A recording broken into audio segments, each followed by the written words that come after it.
In commercial real estate, success starts with the building. The best-run properties deliver the best tenant experiences, boosting your NOI. Enter Prism by Building Engines, uniquely designed to help you increase NOI from a single building to thousands of commercial properties. Including core features for best-in-class operations, innovative tools to boost the tenant experience, and unique solutions you won't see from any other ops provider. The platform's open API infrastructure connects seamlessly with your in-house systems. See why the world's most successful companies have chosen Building Engines. Visit buildingengines.com to schedule a free demo and see the power of Prism today.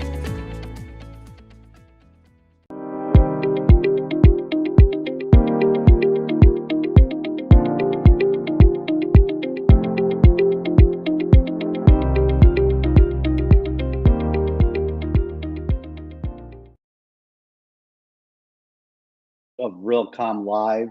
We are really excited about today's show. And as I've done in the past, I go with one word or phrase to describe. Got multiple words today: fun, exciting, innovative, risk-taking, putting your money where your mouth is, basically rolling up your sleeves and playing with technology before you roll it out at scale. And we've got a longtime friend of the community, Ilan Zachar. Why don't we bring Ilan on? We're going to have some fun, and we're taking some risks today because we not only are we bringing Ilan on to talk about the lab, but we're actually going to bring Ilan on right from the lab. Ilan, how are you? Very good. How are you, Howard? Jim, sorry, yeah, I need to look at the camera that is mounted on my computer here. No worries. We've been called brothers, and I'll take the compliment. So we don't like to rest on our laurels. We like to push it. I mean, we've dropped drones in general sessions and robots, walked off the stage almost.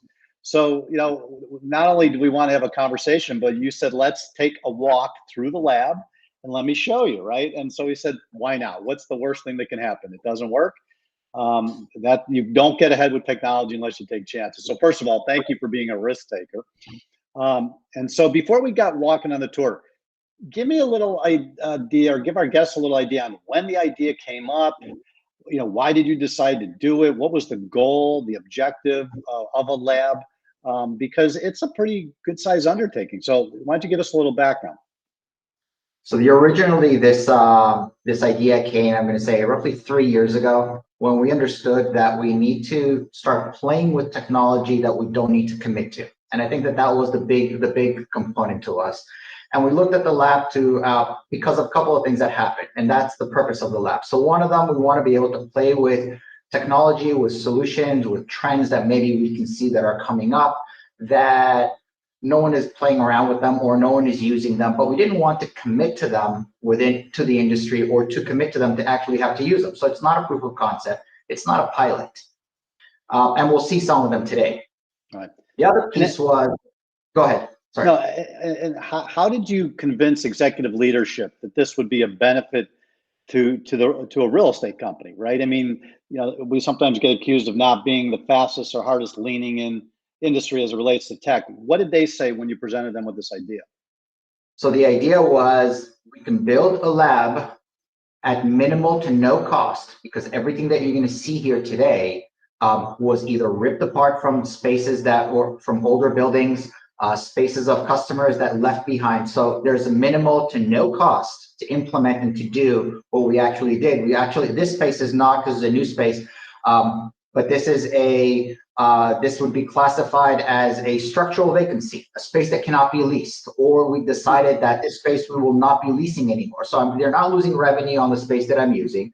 The carpet, the TVs, the speakers, the furniture, everything was either in relationship that we have with our vendors, or taken apart from other customer spaces. So there was no cost to it. So why would they say no, right? Yeah. Well, and it takes an innovative IT leader like yourself to take that initiative to say, I want to do this, right? So, okay, so you mentioned clients a little bit. First of all, do you bring clients here? Second of all, what's their reaction? And 3, does it ever help you sign a lease any faster? So we're not there yet. But yes, we do bring people in. So we bring in either investors that are looking at, we say, hey, let's come see what we're actually playing around with. Our board walks around on a regular basis in our lab. And most important, it acts as a showroom for our development, our construction, our leasing, because when we try to explain something, what is in the space, what we want to implement, what we want to do in there, they don't understand. So I'm going to show you as we walk through afterward, a plethora of cameras, or so they can say, okay, now we understand the camera that you want to put in there. I remember having a meeting with a major bank 25 years ago. And I said, gosh, you got 4,500 branches. Can you take me to the warehouse where you got the lab, where you're playing, you're tinkering? And they go, we don't have one, right? And if you think about the massive investments we make in buildings, the concept of a lab, I mean, I think they probably have innovation labs for ballpoint pens, right? So why wouldn't we have an innovation lab for a major complex project like a big building? And I just, hats off to you for seeing that opportunity and for jumping into it. Yep, and again, and I think that two projects that came out of here that people walked in and said, you've been talking about low voltage, you've been talking about low voltage lighting for such a long time, what it can do to us, how much we can save. No one understood it until we actually did it. And then when we did it, and and you saw this at Realcomm last time, right? You see this setup over here that no one understood that this actually can power up the setup that you see over here, even though it looks like a little showcase, right?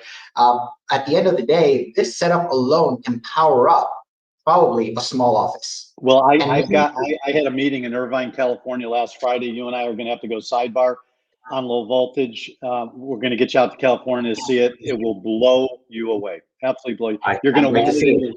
I guarantee you're going to want it in your lab. All right. Let me get out of the way. Take us on the tour, and thank you again for doing this. This is really cool. Thank you. So you see a split. The reason you're seeing a split screen right now is because I'm using a specialty camera, which is a 360 camera. It's a camera that we've been playing around with to be able to do virtual tours. Unfortunately, there's very low amount of platforms. So YouTube allows 360 video streaming. Facebook allows 360 video streaming. So we can actually conduct live tours, live streaming, and whoever's viewing the video can actually rotate the entire 360 view. This platform does not support it, so what it does, it takes a split screen. There's a camera in front and camera in the back, so you see me over here, but then if I move to the front of the camera, you should be able to see me right over here. So that's innovation by itself.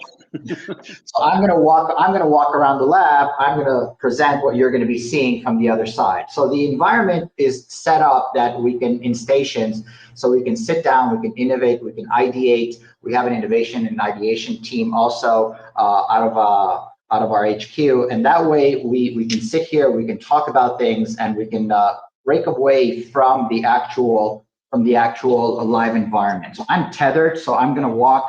You tell me if I'm walking too fast or too slow. First thing I want to show you is our low voltage. So this is a regular office, and this light used to be powered by a 470 watt connection. What we did is we took it apart. Everybody says, yeah, all you need to do is take apart the controller and connect it a low voltage controller to it, and that's what we did. So this is now using a low voltage connector versus the 470 connection. So this is a retrofit, right? One of the things that we actually did over here is retrofit the lighting from the regular voltage to the low voltage. The other thing that we did over here from the low voltage side of it, as you can see up here, is those lights, those stream lights. Those are the streams. The small ones are all low voltage. They start low voltage, they end low voltage. We can power up the entire space. Even the bigger ones, we can take those and we can break them apart into low voltage. So, now, Ilan, why has it taken the world 50 plus years to finally start considering the fact that Tesla may have been right? I think it's, when you think about a project that is a $1 billion construction project, and you're trying to figure out a way how to how to sell a $1 billion solution that is $20 million, maybe the electrical solution in the building is going to be 20 million. Why do you want to take a risk for 20 million for a 1 billion for technology that you're not familiar with? I agree. I get it. Yeah. And I think that's where, and it's an educational component. I'm waiting for regulation. I'm going to move over here because I'm going to log into this computer for you, show you something. I think that it's regulation. It's regulation that will kick in, that will actually force customers to do that. It's also a mindset. When you deal with construction, there's a division 27, which is low voltage, division 26, which is electrical, division 28, which is security. That's usually where we live in. We also live in division 25, which is the integration between the systems. Division 20, all of the electrical and the lighting is usually in division 26. For you to really see value, a 30% discount on your implementation, lower copper usage, lower labor, lower conduits. For you to do that, you have to take it out of division 26 and put it into division 27, which is low voltage. Right. That is a scary component for a $1 billion project. So the way we do it is we actually we're doing it in smaller projects to get the buy-in. It makes sense. You start in a lab, you test in a small project, you gain confidence and buy-in, and you just keep moving. But the fact is, you have started somewhere. And that's the key. And that's the start. So if you notice this setup over here, notice this white table. There's no cables underneath it, right? And the reason there's no cable is because the computer and both monitors are actually powered by a battery. Yep. As I told you earlier, these desks will be at RealCom and IBCon again, and they were there last year, but we're actually going to implement them into various parts of the conference to show what you're about to show us. So this is all powered. So unfortunately, there's caveats that you need to know. Most monitors today have power supply inside. We learned that these monitors have to have power supplies outside. Only LG, Samsung, ViewSonic have the power supplies outside. We also learned that you sometimes don't have two monitor ports on your laptop. Some of these laptops come now with two USB-Cs, one for charging and one for your phone. You have to have a device to connect outside to be able to use it. So there's a couple of things that we're learning that we have to do, but we have very good results because now you can plan an amenity space. You can plan in a residential area where you want people to be able to sit and work. You can just give them a battery, and all you're doing is this is the battery. But what that means is you're not putting electrical outlets buried in concrete in specific places that may change 6 months later. Exactly. So I can repurpose my space, redesign it. You can have a pop-up office. You can have an event location, and you can actually just move things around as you want to do that. And to the point you made earlier, you don't go all in. You don't stop putting electrical units in your floors or your walls. No. But what you do is you start testing these desks and you see if they work. And then maybe the next project, you put a few less electrical outlets. This is not a one or the other. It's a both, and it's a transition. It's a transformation. That's correct. So here you see also we're playing around a little bit on the metaverse side of it. We're playing, with augmented reality. How do we leverage, layer our data analytics on top of build space? So we have our Oculuses over here. We're probably going to get some of the newer versions. You see some of the sensors, and that's important for us because it's not necessarily, again, a lot of innovation labs and a lot of companies, what they leverage their innovation lab to test the product, test 10 different sensors and understand which sensor they're going to use in their environment. We don't do that. We do that for us as a proof of concept or something that we know we're going to be committing to, that we do in the field. That we take a building, we have a couple of buildings that we use as our kitchen sink for technology, and we actually test those in live environments. What you're seeing here is when we tested when we are putting these sensors in, we want people to understand what's going in, how it's going to look. And you would be surprised that this board has served us very well, because when I say dome camera, they all don't know which dome camera I'm talking. So am I talking about the bigger dome camera, but that's going to be too big in an elevator. So let's use this one inside of the elevator. Actually, you know what? This one looks much nicer, but the field of view is not that great. This is a dual lens camera. This is what we use for counting cameras. This is every one of our, we don't use high vision, but this is an example of that's why it's not. It's well, not and then let's add another topic on top of that. There is an awful lot of conversation going on with privacy and with making sure your cameras are secure. Does this give you a little bit more opportunity hands-on, that if you wanted to work with an organization to go supply chain down to the chip level, now that you've got these cameras in your lab, does that make it a little bit easier? It does. It also helps us when we bring in a customer in, and we sort of let them understand the layout and how we install things. Because in a lot of these cases, these cameras are connected to the internet. But in our scenario, our camera system, our CCTV system, is autonomous disconnected. It's connected internally, but does not talk to the outside. Now you can say, but it may have something built into it that I can communicate to the outside world too. So we can test those things in so you can do your own. You can do your own testing. That's correct. That's correct. Wow. So this is a setup of our conference room. We always have problems with our construction and development, where they're saying, how much equipment do you need? How big of the credenza do you need? So the little rack that you see beside the TV is the credenza, the size that we need to house all of our equipment. You can see here the TV could be hung in multiple ways. The video conferencing system that will be underneath it. This would be a microphone that we would have to hang from the ceiling. So they need to understand that there will be something hanging out from the ceiling. And then we have samples of speakers along the space over here to show them the different types of speakers that we can have either in the lobby do the vendors give you this technology, or you're not buying this, right?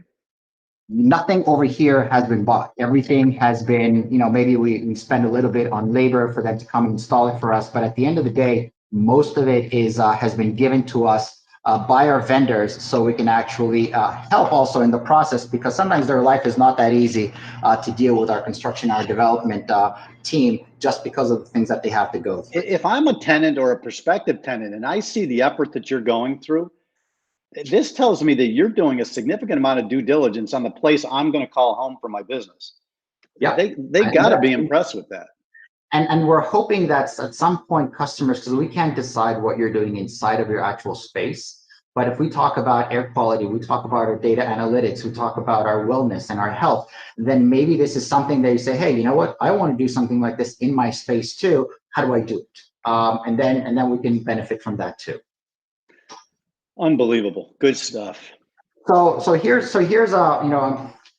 to close up my end, I wanted to show you something that we decided that we thought that was very important. One of the big, from COVID, we learned that the parking revenue is a huge component that customers lost, that building owners lost. And not all buildings have a parking revenue mechanism built into it, especially the older buildings. So how do you bypass the cost? Because are hundreds of thousands of dollars to implement them in the industry. The office sector is not doing that great right now. How do you bypass a scenario like this? How do you implement a solution that could help you maybe track occupancy, track the cost that you should be able to collect? Who are your repeating people that are coming into your space, into your parking area? So what we did is we purchased a camera that you can see over here that has license plate reading technology. So, and the camera is fairly cheap. We're looking at a $1,300, $1,400 camera with the licensing inside versus the hundreds of thousands afterwards. But if I can track in and out, which I will show you in a second, in and out, and I know, and I have your license plate, so I know if you're a repeater or not. I know how, based on the rates, I can understand also when and how much I should be billing you, or how much I should be collecting or receiving from my parking revenue operator if I have one. I can integrate it into my visitor management. You can actually select over the menus in our application that a visitor is coming in. Apart from giving them an access card to come in, I'm giving them a parking spot, and it's already transferred and paid by somebody else. I can integrate it with the gate up and down. I can do a lot of things with it, and all by just implementing a basic CCTV camera that has the functionality. So I have 3 license plates over here that we printed out, right? And this is how we test it here. So I'm Carr, right? And I'm driving through, and as you can see, you read me as an in, and I'm allowed to come in this building, right? Wow, that was fast. I mean, easy, seamless. That's pretty crazy. On the other hand, somebody that doesn't have a pass to be in my space, right? Yep. And again, it reads different license plates, it reads different solutions. So we believe that for buildings that we don't have revenue control, buildings that we don't have revenue control in the parking areas, or locations where we want to maybe track what we're actually getting versus what was actually happening in the space itself. So let me ask you a question. This technology's been around the Middle East and Asia for 15 years. Okay. Mm-hmm. Why is it taking so long to get to the US? I think it's it's also the maturity of the organizations and understanding where technology from the operations side of it fits inside of the actual business. So, if you had operations deal with this by themselves, maybe they won't, because all they know is a parking operator. They also know parking systems. They know building systems in parking. They don't dwell into the technology and what is available and what is not out and what is in there. You would then have your technology team that works together, horizontally integrated into the company, to be able to then say, hey, by the way, there are options that I can actually do that I can maybe help you in this process. And they have to be open enough to say, yes, please show me, I want to learn. Well, yeah, I mean, I've been following this specific technology for a really long time. We see it on some freeways, or we see it in some airports. Mm-hmm. But to me, I mean, the management of parking spots with good technology, like you just showed us, it seems so common sense. I mean, so in RealCom, when we get to RealCom in June, we'll be able to show you a full working system. Well, you're going to bring this whole lab to RealCom, right? In IBCon? Well, you should have a pavilion where some of our other peers everyone can contribute a project or two that they're coming in, and we already have in the showcase. We kind of do that. We kind of do that in the showcases. So we're getting. Yeah. I mean, there is so much coming at us this year, as you know, that between AI and all these new technologies, not new, but low voltage and immersive spaces. I mean, things are really starting to light up. So I understand you have one other surprise for us. What's up with that? So one of the projects, two projects came out of here, low voltage in some of our smaller spaces, as well as our command center. And originally, Aaron will tell you all about it, but Aaron is now waiting for us live out of our command center in one of our properties, and he will run you through what we're doing there. Another mobile warrior getting ready to take a risk, take us around the room. Yeah, I'm telling you guys, I just so appreciate not your effort, but your willingness to take risks. That is the key to all of this. You got to be willing to fail. So Aaron, take it away. All right. Thank you, Jim. Thanks for the tour, Ilan. It was awesome. It looks great. So I am coming to you guys live from Carr's Command Center. It's the first of its kind, 5 miles away from where Ilan just was. And this is a repurposed space that we've turned into really a hub or control or command center for CCTV activity and cyber activity and a couple of different things. But just some background, what I think is really cool about how this project came to life, and because we're talking about the lab, is to think about really how was it incubated and how did we get buy-in from our partners at Carr. And it all goes back to having that physical lab space. 18 months ago, we had a demo of a command center in our lab at 1615 L Street at the time. And we were able to bring our business partners down from property management, asset management, leasing, and allowed them to experience the technology. This wasn't a project where we made a mock-up or we did a design document or a printout. They actually got to see what it looked like. And because we were able to bring people through, get them excited about it, actually interact with the concept we were able to get buy-in to move the project out into the field and really get some traction in its live use case.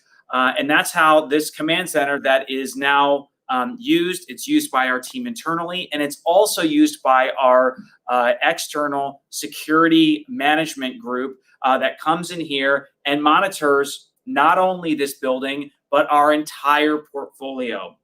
So from this location in DC, they have eyes on Boston, Massachusetts. They got eyes in Austin, Texas. They got eyes in Virginia and Maryland, and then of course the DC buildings.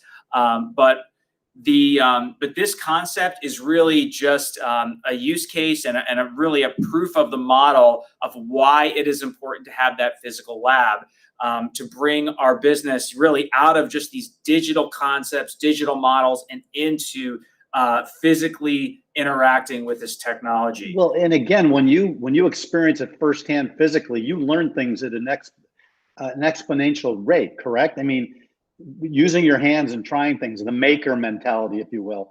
I mean, you learn faster, don't you? Exactly. And the amount of feedback we're able to get to improve these concepts is so much faster because there's, face-to-face interaction over the technology, and also the training, which we've seen, and probably many of our other peers have seen. When you roll out a technology, there's some training issues. Maybe things get lost in translation between IT speak and business speak. But the fact that we had this lab gave us this space and platform to really get intimate with it and have that easy conversation to train our business users that really are going to be the product champions in the field. Well, and then when you see all those screens on the wall and you see all those video feeds, and then all of a sudden you say, wow, wouldn't this be cool if I could do this on an iPad as well, right? On my security guards as they're walking around. So you see, there's nothing like seeing things at scale, next to each other to accelerate the learning process. Exactly. And this particular implementation is an example of really how to get the most out of your resources. This location and building, just think about it. We already have high availability data, power.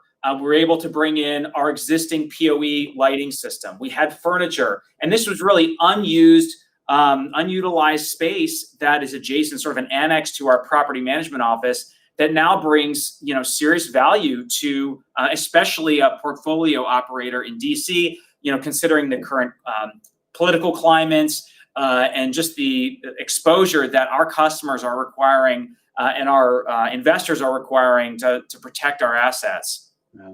Unbelievable, Jeb. Well, let's bring Ilan back and finish this conversation. Guys, first of all, A+. I mean, again, your capacity to lean in, take risks. Now, Ilan, you really don't have that large of an IT team. How did you pull all this off with your very efficient team?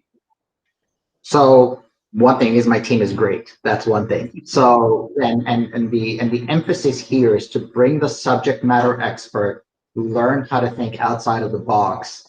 So we deal with our day-to-day, but we also allocate time so we can do this. Right? So, and I think that everyone in my team, being a subject matter expert in their field, can bring that to the table. And that's part of our requirements. I mean, I have to deliver a certain innovation to my superiors on a yearly basis. They ask, what are you going to do this year in innovative? And then I ask my team, what are you bringing to the table? And how many projects are you going to bring in? And sometimes you got to bring in at least 10 projects, but one has to be accepted. A minimum of one has to be accepted. So they keep on going and going and going. And that's the purpose. So do you see the day when the supply side, the vendor solution providers start saying, hey, Ilan, can I put my robot in your lab? Can I bring my drone and let you play with my drone? I mean, are they starting to lean into you as much as you lean into them? We already are seeing that. We're seeing that because of our richness in data and analytics and understanding our data. We understand that because with our open-mindedness, our vendors are understanding that our operating team, our engineering team, and our executives are open for that too. So we are already getting calls saying, can we test you there? We've got a couple of groups coming out of other countries that want to get grants, and they want to use us as their stepping stone, first implementation in the United States as a showroom for other customers. So yes, we're seeing that starting to happen. I think you're going to need more space. Yes, So absolutely. Aaron, out of those 10 projects, what do you got in store next, 2024 and beyond? Well, we have some exciting developments around data analytics and AI. And we are taking the right and pragmatic approach to delivering AI solutions where we're focusing on the core and quality of our data and not just jumping into the hype of AI. And this June, we're going to have a lot of interesting talking points on how we're using AI to get the most out of our business. Well, you know the momentum that our AI journey is taking with, Buildings AI last year in Palo Alto, and then our AI advisory group. We've now just announced 2 days ago the Buildings AI Symposium, a new pre-con event. Microsoft's getting involved. You guys are getting, we've got case studies really starting to come up. So I just, it's such a pleasure to see, leaders like you digging in and leaning in and doing a great job. Guys, well, I'll tell you two things, Jim. From the buildings and perspective itself, we're looking at reactive, proactive, and predictive, and we're also looking at smart, intelligent, and wise. And you understand how the building blocks happen, but we are hoping that comes June, we'll be able to show you predictive and we'll show you wise. Well, and I was going to say the most important word that you said in my ears was wise, because you can knee-jerk technology, you cannot think it all the way through, you don't understand unintended consequences, and it sounds like you guys are absolutely on the right path. Thank you. Yeah. Guys, again, thank you. So exciting. Really appreciate your time today. Thank you very much for having us. All right, be well. Thank you. All right, there it is. One of the most innovative teams in our industry, digging in, creating a lab. This reminds me of the old maker mentality. I remember my dad, now all the dads in the neighborhood, including the moms, they tinkered, they tried things. The garages were filled with tool benches and grinders and drill presses. And that's the way we built this country. And to see this happening in our industry to the level we just saw is really exciting. Howard, come on in. Let's talk about the news, but I'm sure you got some comments. Yeah, that was a great show. Thanks, Jim. Ilan, Aaron, you guys are amazing. Thank you for another great innovation tour. And it's not just they're doing it, but it's their willingness to share with the community, with our industry. That's the thing nobody really talks about. They could keep this as their secret sauce and not tell anybody. But they say, look, rising tide, brings all boats or rises all boats. And it's like, that's the attitude I think that has made our community so strong, is the people's willingness to share. I thoroughly agree. We're so blessed to have a community like this. Amen. So let me get out of your way and do the news, and I'll be back in a few. Okay, so I'm going to go right into the news, and I'm going to highlight a few stories from our weekly briefing. It goes out every Thursday morning. If you want to get it, just go to our website and click on news. So first story, in a landmark move, the EU set a global precedent with the first regulatory framework for AI. It's focused on mitigating potential risks and societal impacts. So high-risk applications, pivotal and critical infrastructure and medical sectors, they're going to face stringent regulations now to mitigate risks, enhance transparency, and ensure human supervision. So some AI uses, like emotion recognition in schools and work environments, is going to be banned completely. Law enforcement will be able to use biometric identification, but only in high-stakes situations, like tracking down sex offenders or terror threats. So the new regulation introduced mandatory labeling for AI synthesized media, like images and videos, to ensure that the public will know if images and media are real or not.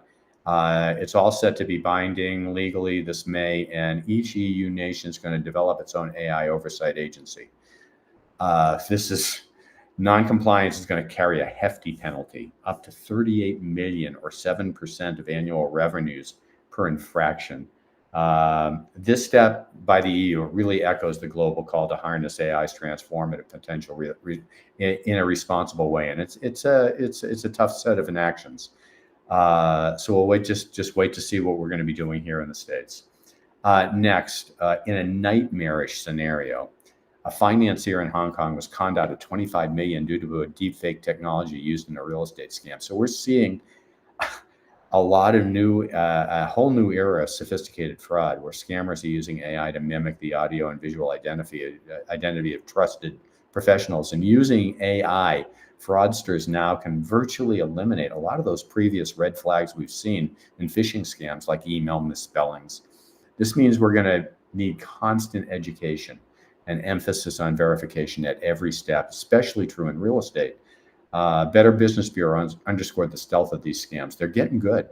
And without the telltale size we typically see in fake listings and personas, it's going to make it even harder. So we may need to go back to face-to-face interaction, secure communication methods, and the basics and rigorous identity checks if we want to stay ahead of these AI-assisted deceptions.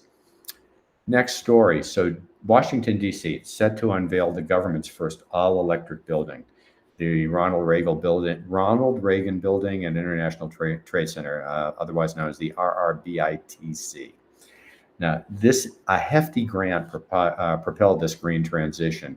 It financed Johnson Controls' installation of a new heat pump technology, and this electrification leap was part of a $91 million energy contract estimated to cut greenhouse emissions by over 2,000 metric tons and shave 8.7% off the building's annual energy use. And this translates to a hefty $6.2 million in utility savings, in addition to substantial reduction in energy consumption.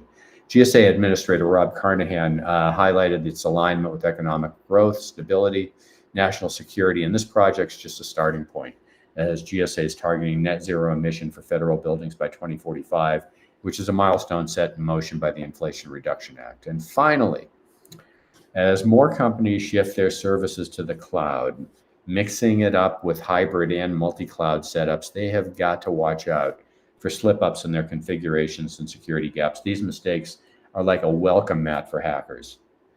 Folks over at NSA have caught on to this, and they dropped a top 10 list of tips to help businesses tighten up their cloud security game.